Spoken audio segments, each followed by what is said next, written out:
Okay, so the first entity we'll be talking about is the psoriasiform reaction pattern, and we'll be describing the relevant features in each of the major reaction patterns to give you a quick overview. And we won't focus so much on the specific diagnoses and relevant features. And I'll present prototypic examples from each of the major reaction patterns. I'll also introduce a systematic approach to describing pathology that starts from the top and works your way down to the deepest level of the biopsy and begins with an identification of the type of specimen. So this is a punch biopsy, and on low power we can appreciate parakeratosis of the, as you can see, the retention of nuclei in the stratum corneum, and it's confluent parakeratosis. In some foci, hopefully you can appreciate that there are granulocytes or polymorphonuclear leukocytes or neutrophils in the stratum corneum. We'll call that an intracorneal pustule. The other feature that's notable is the diminished or absent granular layer. So there's hypogranulosis. So the granular layer is diminished, and this is typical underneath parakeratosis. The epidermis is regularly acanthotic, so there's regular epidermal acanthosis or regular epidermal hyperplasia, meaning that the reedy pegs are roughly of the same length, and that's in contrast to irregular epidermal acanthosis, where they're of different lengths. Another feature for this pattern is the presence of some degree of spongiosis, and we have some spongiosis here evidenced by an increase in the white spaces between the keratinocytes. It's almost as if they're stretched apart to the point where you can appreciate the spinous processes between each of the keratinocytes. I want to introduce the structure called the suprapapillary plate, which is the portion of the epidermis that sits above the papillary dermis. And in this entity, it's thinned. And then in the papillary dermis, you have dilated blood vessels that are congested. And then you have a patchy kind of perivascular and interstitial lymphocytic infiltrate. This happens to be an example of psoriasis, which is the prototype for the psoriasiform reaction pattern.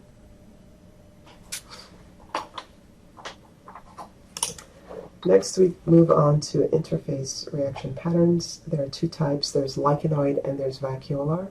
You always want to qualify your interface reaction pattern with either lichenoid or vacuolar interface reaction pattern. And this is a punch biopsy including superficial subcutis. There is orthohyperkeratosis. The granular layer is thickened, so there's hypergranulosis. The epidermis is irregularly acanthotic, and the reedy pegs have the distinctive quality of being thinned, and in some areas might be described as sawtoothed in appearance. There is a heavy lichenoid or band-like, predominantly lymphocytic infiltrate along the dermal-epidermal junction. There is basal vacuolization of the epidermis. So the basal epidermis shows white spaces around the keratinocytes, which represents vacuoles forming as a result of this lichenoid interface infiltrate. Concomitant with that, we can appreciate bottom-heavy cytoids. I'm going to point these out. These are colloid bodies or Savat bodies, and they're usually in this entity at the base of the epidermis, or sometimes they drop down into the superficial dermis as well.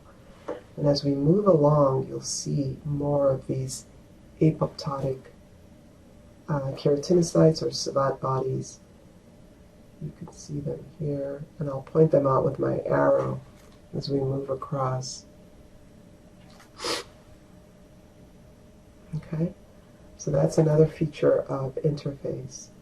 And then one last thing I want to point out is the melanin incontinence. So there are macrophages in the superficial dermis that engulf melanin pigment that gets released from the overlying epidermis as a result of this interface insult and engulf those melanin granules. And so you can see melanophages in the papillary dermis, and we call that melanin incontinence, another feature of that interface pattern. So this happens to be lichen planus. And I want to point out a unique feature of lichen planus, these cleftings. Sometimes the basal vacuolization is so severe that you'll have confluence of the vacuoles into a cleft, a subepidermal cleft, and these are called Max-Joseph spaces, and they're very typical for lichen planus. Max-Joseph spaces.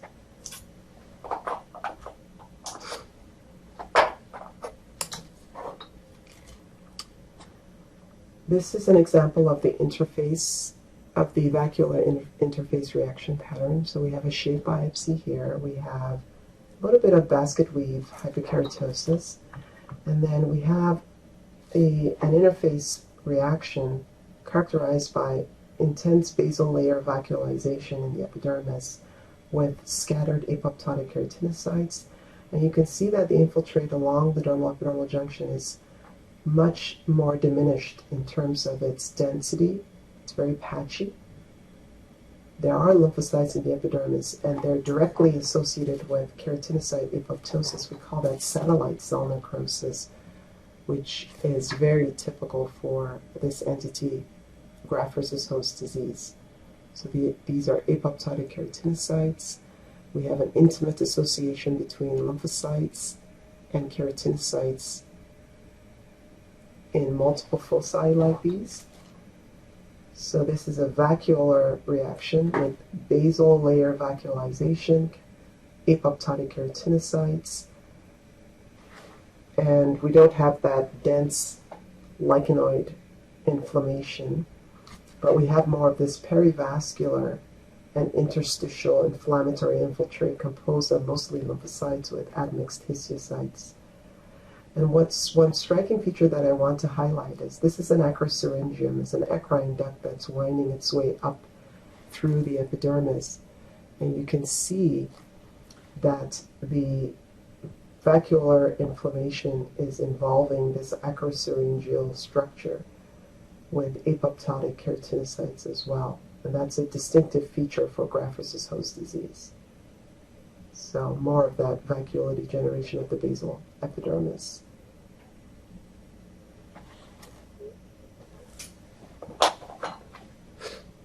Now let's move on to the spongiotic reaction pattern. And when you're evaluating the spongiotic reaction pattern, the key thing you want to pay attention to is where's the vesicle or the blister or the cleft situated? What level of the epidermis? Is it intracorneal, subcorneal, intragranular, intraepidermal, or subepidermal? And what is the predominant cellular infiltrate or composition of that blister or vesicle? In this example, we have a punch biopsy to the superficial subcutis. We have mostly basket weave stratum corneum, and the epidermis seems to be of reasonable normal thickness. And there is a subepidermal split, cleft, or vesicle. And it seems to be comprised of neutrophils mostly. So you can see that this cleft is composed of predominantly neutrophils. You can see these are polymorphonuclear leukocytes, mostly neutrophils. So this is a neutrophil-rich subepidermal cleft. And this happened to be a case of linear IgA bullostomatosis, which was confirmed on a direct immunofluorescence analysis of the tissue. Another example from the spongiotic reaction pattern. Here we have a shape biopsy, we have basket weave hyperkeratosis, and involving multiple dermal papillae, we have subepidermal vesicles that are stuffed with neutrophils. Okay, so you can see that this is a subepidermal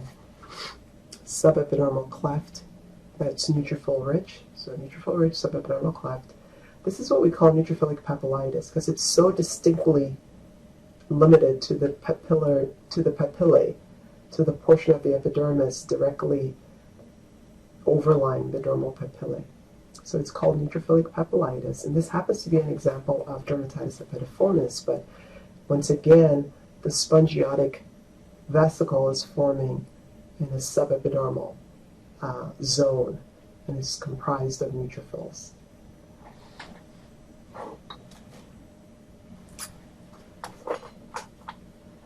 Moving on to the granulomatous reaction pattern. Here we have a punch biopsy down to the superficial subcutis, and we have basket weave stratum corneum. Epidermis may be as mildly atrophic with in some areas, but mostly of normal thickness. And then we have these nodular aggregates in the superficial to mid-dermis.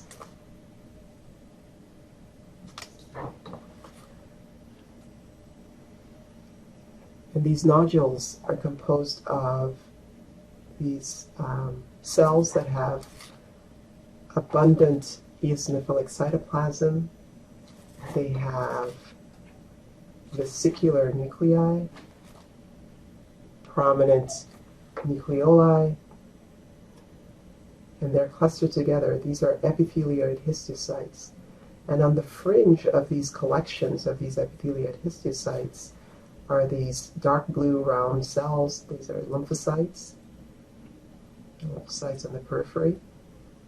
So each of these nodules has the exact same structure.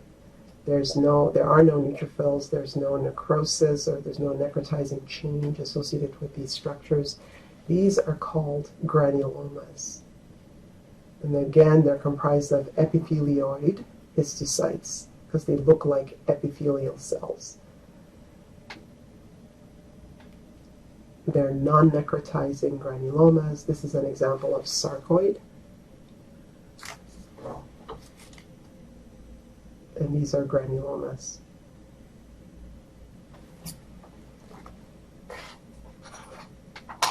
Another example of the granulomatous reaction pattern, this is an excision specimen. And we know it's an excision specimen because we're looking at a fairly big piece of tissue, and it's inked. Okay? You can see that there's brown ink, or there's a brownish discoloration of the edge of the edges of the specimen, which corresponds to inking that's typically done in excision specimens. So the epidermis has there's some papillomatosis of the epidermis. There's focal ulceration right there with some inflamed hyperkeratotic serum crust. There's quite a bit of fibrosis indicative of post-procedural or post-biopsy related reparative or healing skin change. And I want to draw your attention to these nodular aggregates of varying size throughout the dermis. If we go in on higher power, I wanted to show you what these are comprised of. These are multinucleated giant cells with multiple nuclei, and they have these blue-gray material that they've engulfed in their cytoplasms. So whenever you see epithelioid histiocytes or multinucleated giant cells like this, these cells exist to clean up debris. They clean up the tissue, and they ingest exogenous and endogenous foreign body material. And these are called foreign body giant cells, foreign body multinucleated giant cells. So this is all degenerative suture material that's being engulfed and broken down, and then you can see the rim of lymphocytes at the periphery of this foreign body granuloma. And as you look throughout the tissue, you see these granulomas of varying sizes as well.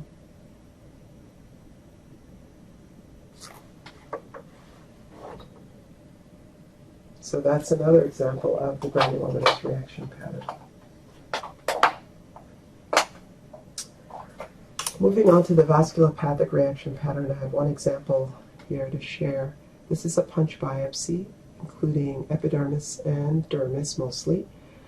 And starting from the top, we have compact orthohypokeratosis. This looks like we are on an acral site because I have a nice clear stratum lucidum. And there's some mild papillomatosis of the epidermis. You can see that the epidermis, though, beneath the stratum corneum is kind of has a pale pink quality to it, and you've lost all evidence of cellular detail. Kind of you have this homogeneous pink coloration, and we call this necrosis. So the epidermis is necrotic. There's full thickness necrosis of the epidermis, and there's a blister beneath that, and then you have secondary re-epithelialization of the epidermis on the floor of this blister. But to draw your attention to the dermis, there is a perivascular process and a vascular process that's ongoing, that's afflicting the vessels in the superficial, mid-dermis, as well as in the deeper aspects of the dermis. Okay, not every vessel is involved, but they're involved to varying extents. So if we go up here, you'll see that the blood vessels have lost all of their detail. And right next to this vessel here that's completely destroyed, you can see that you just no longer appreciate the lumen of the vessel, the endothelium is no more evident, and you have this fuzzy pink material that's depositing in the vessel wall. We call this fibrinoid necrosis, completely infiltrated by neutrophils, and there's a lot of cellular cytoclastic debris. And then right next to it, you have a vessel that's relatively intact for comparison. So this is what a leukocytoclastic vasculitis looks like. And let's move along, and you look around and you see more vessels that are variably or involved to varying extents. This vessel has lots of neutrophils in the perivascular space, in the lumen, and in the wall of the vessel. You kind of have that fuzzy pink fibrinoid necrosis of the vascular wall. Same thing here. You've lost the endothelial cell detail, and the lumen is completely obliterated. You have fibrinoid necrosis of the wall, infiltration with neutrophils. And in some foci, you'll see extravasation of red blood cells, like here. You have distinct red blood cells in the perivascular space. So this is an example of a leukocytoclastic vasculitis, and this is the vasculopathic reaction pattern.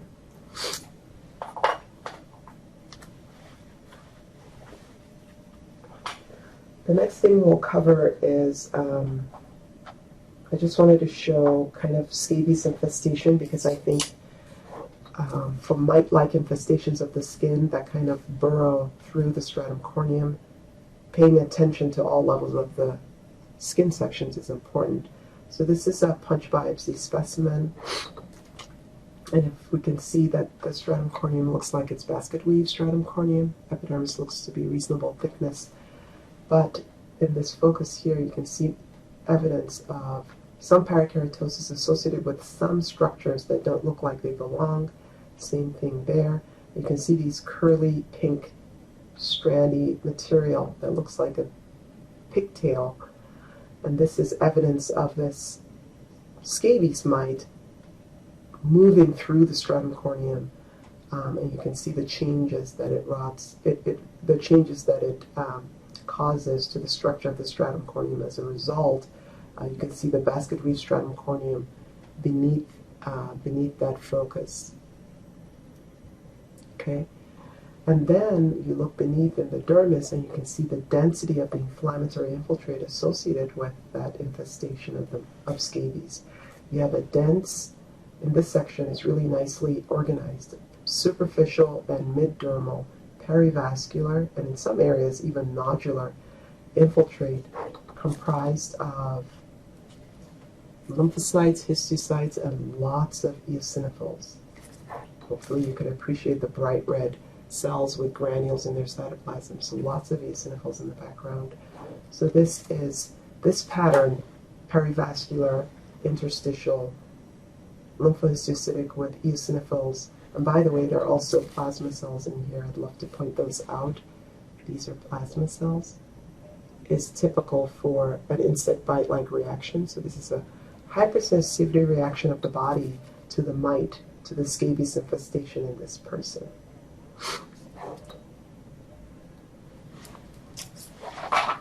And I'll show another example just to show the different morphologies of the mite. This is another example, again, in the stratum corneum.